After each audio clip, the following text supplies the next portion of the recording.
The dinner rush had barely begun when I noticed the four men walk into the roadside diner. Their leather jackets, loud laughter, and cruel expressions warned everyone to stay away. I smiled politely, grabbed my notepad, and greeted them anyway. Serving difficult customers was simply part of my job, or so I believed. My name was Emily, and working double shifts was the only way I could afford rent and care for my sick grandmother. Every dollar mattered. I ignored insults daily because losing my job wasn't an option. Kindness had always been my strongest weapon, even against people who clearly lacked compassion. The men ordered expensive steaks, whiskey, and desserts while making rude jokes about every employee. They snapped their fingers whenever they wanted attention and laughed whenever someone looked uncomfortable.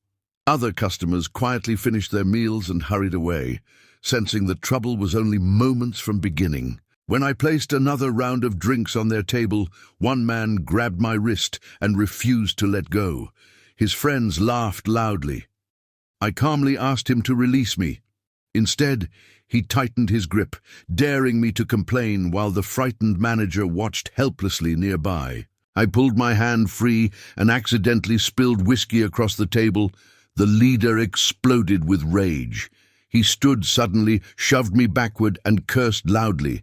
My back slammed against another table before I crashed onto the hard wooden floor, struggling painfully to breathe through overwhelming agony. Customers screamed as another thug kicked my side before anyone could intervene. Sharp pain shot through my chest with every breath. I curled into a ball while the manager begged them to stop. Instead, they mocked me, calling me weak and worthless as blood stained my uniform. Someone finally called an ambulance while the attackers walked outside laughing without fear. They believed nobody would challenge them. The police arrived too late to stop the assault, taking statements while paramedics carefully loaded me onto a stretcher.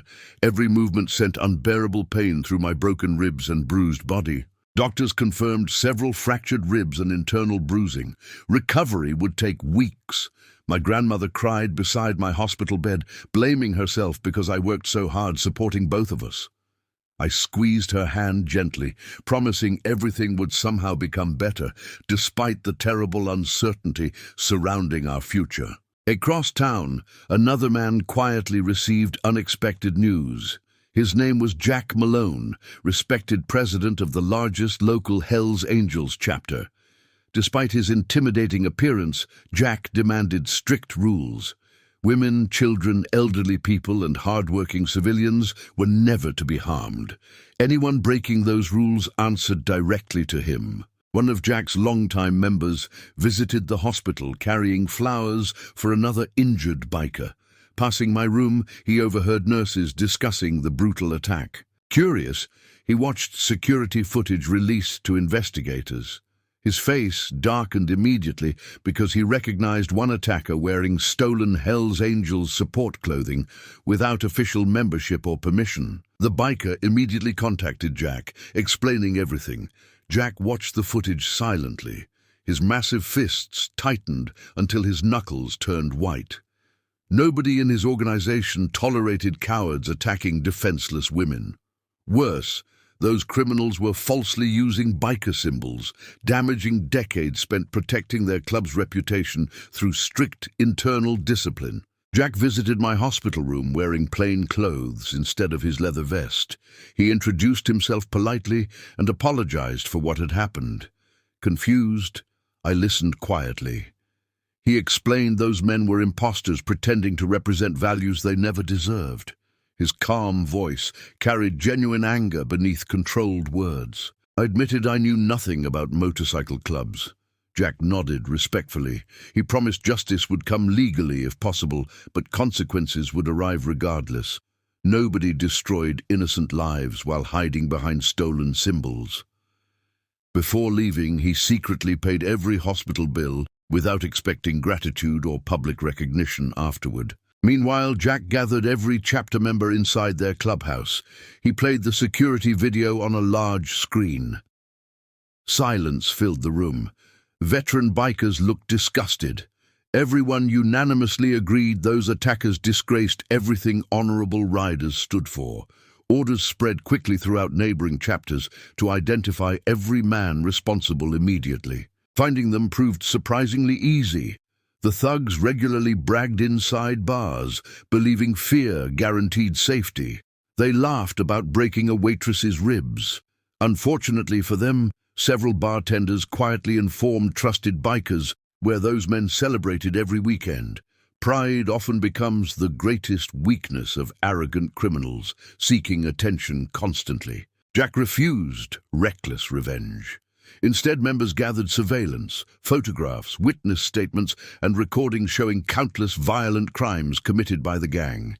They delivered everything anonymously to detectives already investigating multiple unsolved assaults. Suddenly, prosecutors possessed overwhelming evidence connecting the suspects to years of organized criminal behavior beyond my attack. Police executed simultaneous arrest warrants before sunrise. Shocked neighbors watched officers remove the handcuffed attackers from expensive homes purchased through illegal activities. News stations reported extensive charges including assault, extortion, drug trafficking, and weapons violations. Their laughter disappeared completely once prison sentences became terrifyingly real possibilities before experienced judges. Weeks later, I slowly returned to walking without unbearable pain. My co-workers welcomed me with hugs, flowers, and tears. The diner owner announced customers had donated enough money to cover my lost wages during recovery. Their generosity reminded me that kindness still outweighed cruelty despite everything I had endured. One afternoon, Jack quietly entered the diner with several respectful club members. They ordered coffee and pie without causing attention. Before leaving, Jack handed me a small envelope. Inside rested a scholarship fund helping me complete nursing school, fulfilling the dream financial hardship had postponed for years. I looked toward Jack with grateful tears filling my eyes. He simply smiled and said real strength protected strangers instead of hurting them. Then he walked outside, climbed onto his motorcycle, and disappeared down the highway, while afternoon sunlight reflected across polished chrome like a promise finally fulfilled. Months later, the men responsible received lengthy prison sentences. The judge described their attack as heartless violence against an innocent worker simply earning an honest living. Justice arrived through courage, evidence, and people refusing to stay silent. My scars remained, but they became reminders that evil never always wins. Today, I proudly wear a nurse's uniform instead of a waitress apron. Every patient reminds me why compassion matters.